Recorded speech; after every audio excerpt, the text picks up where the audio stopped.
Okay, so we got all sorts of freaking garbo over here.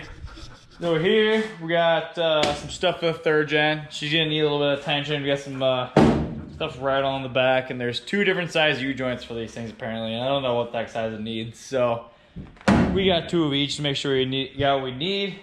Got an oil filter. We got some like Dollar General-ish oil for that. We got the boost tube with the fittings there to hook up the boost gauge. Oh, here. No, sorry. That's Dollar Tree. This is Dollar General oil. But got a tranny filter, oil filter, some stabilizer, and some freaking oil for the first gen because probably like a week ago or 2 weeks ago I started to notice that she was getting kind of a spongy second gear shift. So we're gonna go in there and adjust bands and put a new filter in it. See what it looks like in there. It's probably pretty hammered if I had to guess, but good stuff. We got Dollar Tree oil for the third gen, Dollar General oil for the first gen. And third gen is also getting a turbo rebuild because I had to order a new turbine wheel for it because I found out, let's see how this happened. So I guess I'll just give you guys a rundown on the third gen since it's a piece of junk and tell you guys why I hate it so much. So I bought it, ran for about 2 months, and the turbo blew up, so I parked it for a month, bought a new turbo, ran for another week, and dropped a valve and blew the motor up, and I sat for like 3 or 4 months so I could afford a motor. Got a new motor in it, freaking got the tranny redone. Tranny shifts like crap, freaking transfer case was shot, then air intake fell off, stuck in a rock, and so that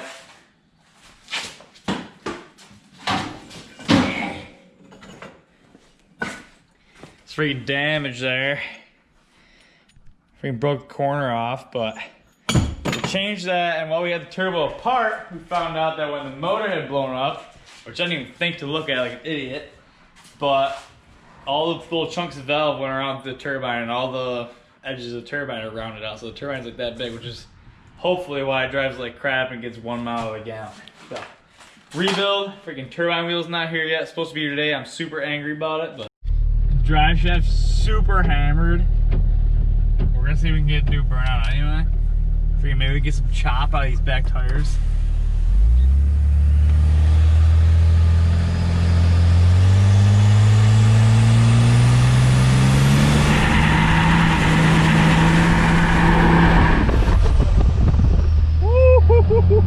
There's so much weight in the back of this thing, dude. It's not like that. So first thing I gotta do though is get in there and get that drive shaft out so that it stops shaking and doesn't explode the back of my tranny off.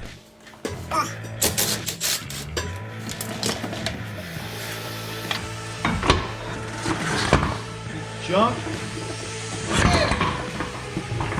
Hit it twice. Take a look at the damage. Other side too. A little chunk missing in there, eh? This one's the interior side.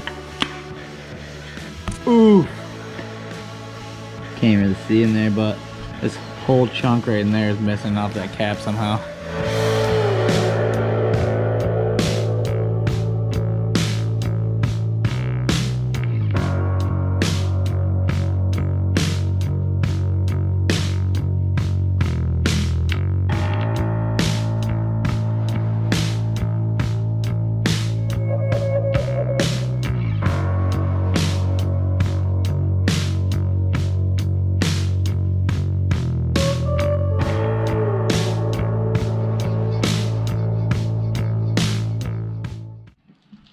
Alright people, this is gonna be hilarious. A lot of people are gonna be super mad at me and just whatever.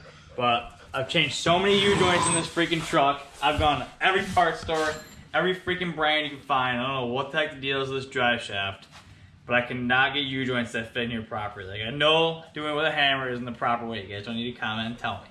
But I do it all the time on all my other vehicles and they're fine.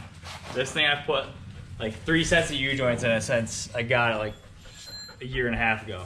So when it's done, it should be able to move around freely. Like that. That's the one we just put in. So in order to make it work, because for some reason these U-joints are all too long. It doesn't matter if they're Spicer, if they're freaking Duralast, if they're freaking Moog. Moog's junk, don't buy Moog. Doesn't matter, none of them fit. So here's my fix. I'm doing it. You get your freaking grinder out of your flap disc. Come over here, bud. There's a shoulder on the edge of this where it steps out a little bit on the edge of that cap. So all I do is take your grinder here on the edge. You lightly do it, and as it heats up, it'll start to spin. And then when it starts to spin, you can move down a little bit so it doesn't spin 100 miles an hour. Freaking just like this.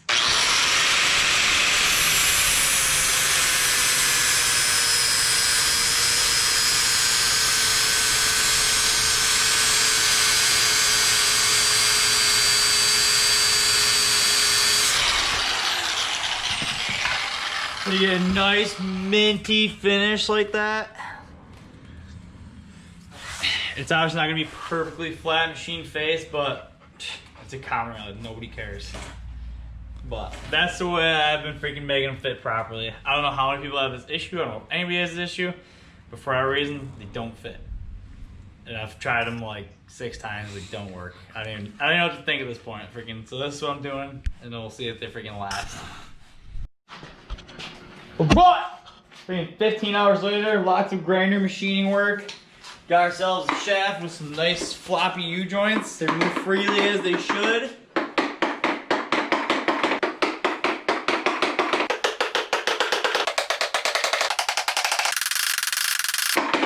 don't know what the deal is with these things, guys, but these things here, these clips that go in the end, they get so tight in this center, else you end up pushing outwards. I have no idea why.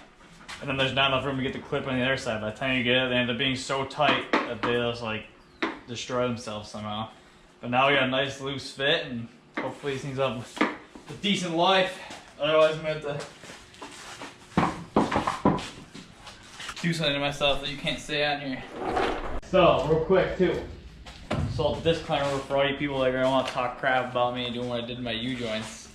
Yeah, I know there's 2 different freaking sizes to things. And these are the bigger ones. So I used the smaller of the 2 and they were still too big. So, just so you guys know. But now, we're gonna go and we're start working on the first gen. We're gonna do an oil change, we're gonna pull the pan off, we're gonna see what the tranny looks like after probably about a year's worth of abuse. And do a filter swap out, do a band adjustment. Yeah, then we're gonna freaking do some burnouts. It's gonna be sick. Alright, so we're done screwing out with the 3rd gen for now. Still waiting on the turbine wheel. So oil change is gonna wait until you get the turbine put back together, or the turbo put back together. But we're gonna jump over here. Now we're gonna start working on the cool stuff. We got the Dollar General oil, freaking some stabilizer, filter, got a new trans filter here, and I also have a torque wrench for doing a band adjustment. Pretty curious to see what it's gonna look like in this pan, because this thing has taken probably over a year of abuse without me doing any adjusting to it, which is definitely shouldn't do that, but that's what I did. So I'm kind of curious to get that thing off and see what it's gonna look like in there. But right now I'm gonna move the truck over a little bit so I got more room to work, get it jacked up, and then we're gonna pull that pan off and see what she looks like.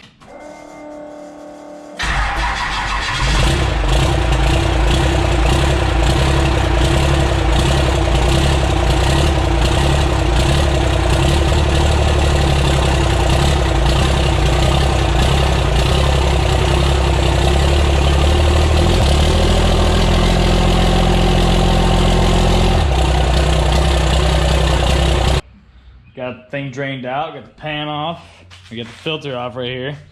And here, only big surprise we had was one valve body bolt, which we're gonna go through and check all the other ones, make sure they're actually still tight. But not really a ton of clutch material, some right there. There's some chunky stuff right here, but it's all soft, nothing like, there's no chunks of metal or anything like that. But down these pockets there's a little bit too. But in my opinion, really not bad for over a year's worth of abuse on it, especially for the abuse that it handles from me. So Pretty happy with that, but I want to see if I can get this filter open so I can check in there and see if there's actually any metal in the filter. But yeah, fluid was actually in pretty good shape too. Still cherry red. So she's doing good. Not burning or anything. So I don't know why I was getting that hesitation on first start up when putting it into gear, or why I wanted to hesitate sometimes in the second a little bit, but it is what it is. You beat on stuff like this, stuff goes wrong. So do a band adjustment and throw a fresh filter in there and see if anything changes. But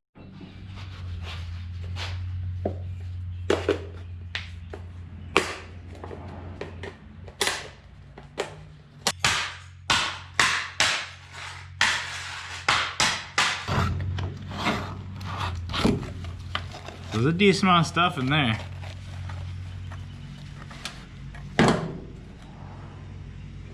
So there's a little bit of metal in there, some aluminum. Nothing crazy. Looks like we got some chunks of band material in there. A little bit of RTV hanging out in there. Yeah, we got some decent chunks of aluminum in there. Not sure where they're coming from, but the fluid's not super glittery, so it can't be too bad. I don't know. Sees a lot more abuse than Greg A's truck does, and it's still going longer than his did. So saving money, going faster. 2-wheel time bomb.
Oil, new filter, got things filled back up with Tranny fluid. We gotta start it, go back and forth to the gears, then check it again, make sure we're good. Bands adjusted, new Tranny filter, getting ready to rip. So hopefully we'll get more Tranny pressure and get rid of our lazy shifting. But we can fire it up.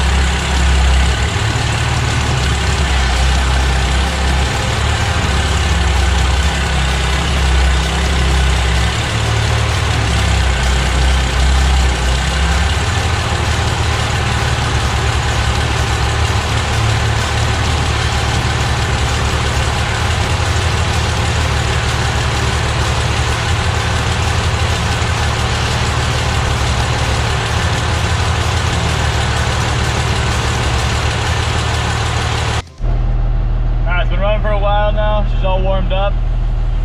Fluids are good to go, so we're gonna go drive around, make sure everything's good.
today. I really want to keep an eye on that first and second shift. First time here is going to be second gear then lock.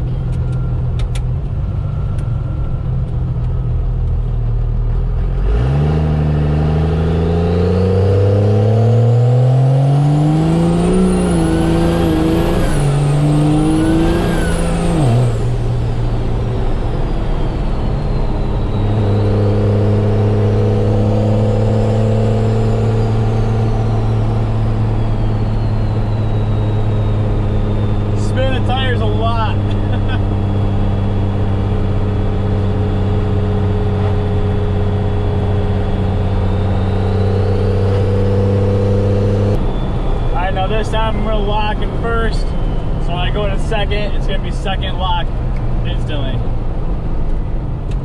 Probably should be a big burnout because that's usually how I do burnouts, but might hook, who knows.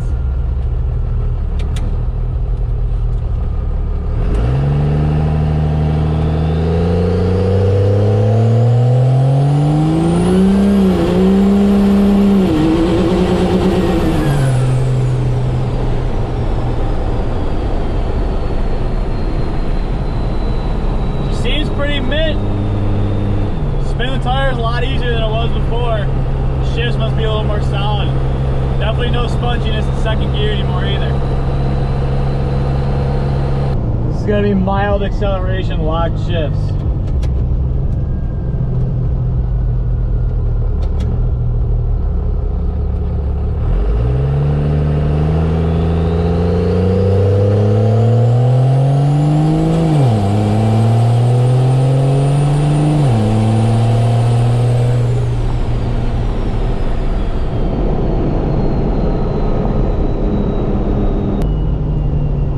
Try to do a hard pull here so we can accelerate decent without spinning the tires.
cool time. Tranny never broke 140, but we're gonna let her run for a minute.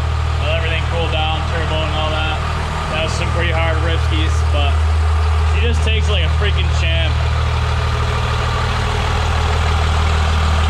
She just sounds so mean. It's amazing. She got the breather and the blow-by.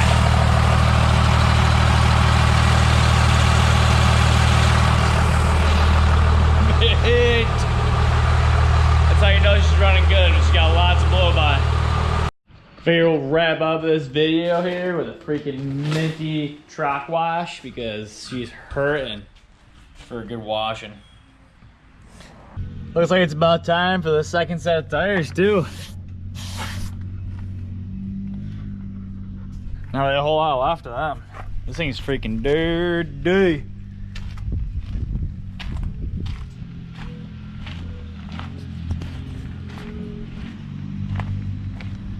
Ooh, look at all that dirt. This thing needs a bath big time.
Alrighty, that's the run off this video. We got her all polished up, looking pretty good. The still a little bit of cleaning here to do, but it's getting super late out, so I'm done for the night. But gotta get there and clean that windshield and everything. But ceramic coating came out pretty good. We'll have to next video here. I'll have to take it out in the garage or take it out in the driveway and dump some water on it or something. See if it actually is gonna hold up this time, but. There's a reason that I'm getting this thing cleaned up like this, so make sure you guys don't miss the next video. We'll see you next time.